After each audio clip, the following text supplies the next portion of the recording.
চলুন আমরা এখন একটু বাংলা পড়ি, তাই না? একটু বাংলাও তো মাঝে মধ্যে পড়া লাগে। বাংলা কি পড়বো? বাংলা একটু কথা বলি। হ্যাঁ, কি লেখা? এখানে লেখা ভূমিকা। তো কি লেখা? মার্কিন লেখক জ্যাক লন্ডন, জন্ম 1876, মৃত্যু 1916। তার দুঃসাহসিক অভিযানের গল্প আর হীন তুচ্ছ অবস্থা থেকে অবিরাম সংগ্রামের মধ্য দিয়ে লক্ষ্যে পৌঁছবার উদ্দীপনাময় কাহিনী সমৃদ্ধ ছোট গল্প এবং উপন্যাসের জন্য সর্বশ্রেণীর পাঠকের কাছে পরিচিত। সমসাময়িক কালের অন্যতম আম, জনপ্রিয় লেখক জ্যাক লন্ডন আজও স্বদেশে এবং বহির্বিশ্বের বহু পঠিত একমাত্র মার্কিন লেখক হিসেবে বিবেচিত। জানতাম না। তার জন্ম ক্যালিফোর্নিয়ার সান ফ্রান্সিসকোতে 1876 সালের 12 জানুয়ারি। তার মা ফ্লোরা ওয়েলম্যান জনৈক ব্যবসায়ীর কন্যা এবং পিতা অধ্যাপক ডব্লিউ.এইচ. চ্যান্সি একজন ভবঘুরে জ্যোতির্বিদ। তার 8 মাস বয়সে তার মা অধ্যাপক চ্যান্সিকে ত্যাগ করে এক মধ্যবয়সী বিপত্নিক জন লন্ডনকে 2 কন্যা সহ বিয়ে করেন।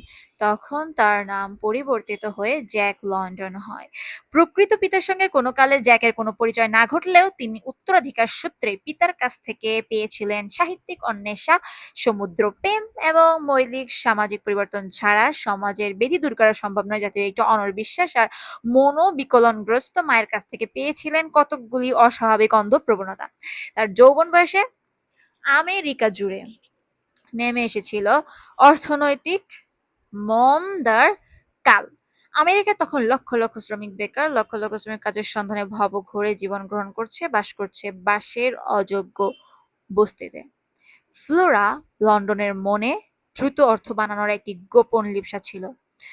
অর্থ জমানোর অভিপ্রায় এবং কিছুটা বাধ্য হয়েই স্বামীর রুগ্ন স্বাস্থ্য সত্ত্বেও এই বিভীষিকার ক্রমাগত চাপে এরা বারবার অপেক্ষাকৃত কম ভাড়ার বাড়িতে উঠতে থাকেন। মা তাকে খুব অল্প সময় দিতেন এবং বরং মায়ের স্নেহ তিনি পেতেন মাম্মি জেনি নামের এক নিগ্রো মহিলার অকৃত্রিম সেবা আর সৎ বোন এলিজার ভালোবাসায়।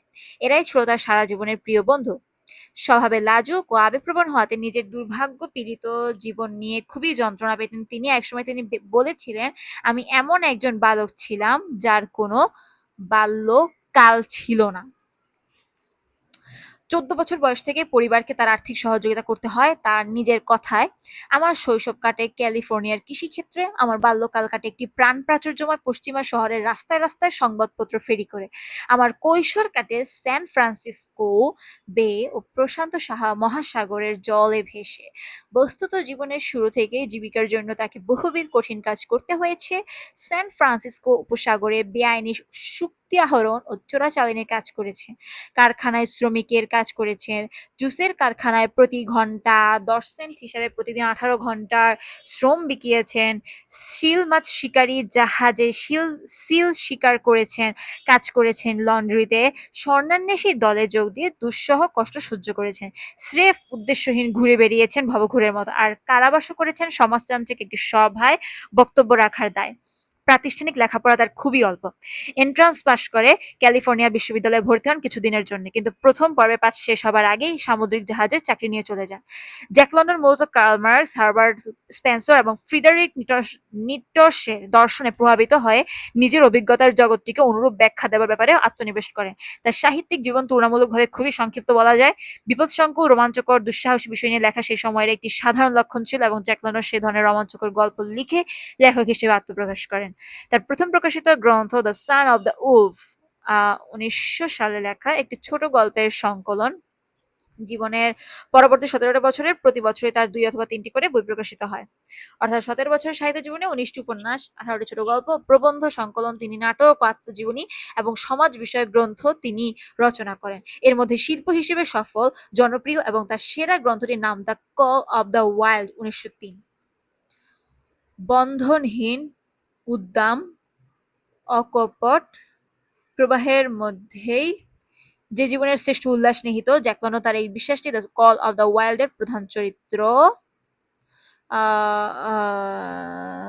বাক একটি কুকুরের মধ্য দিয়ে ফুটিয়ে তুলেছেন।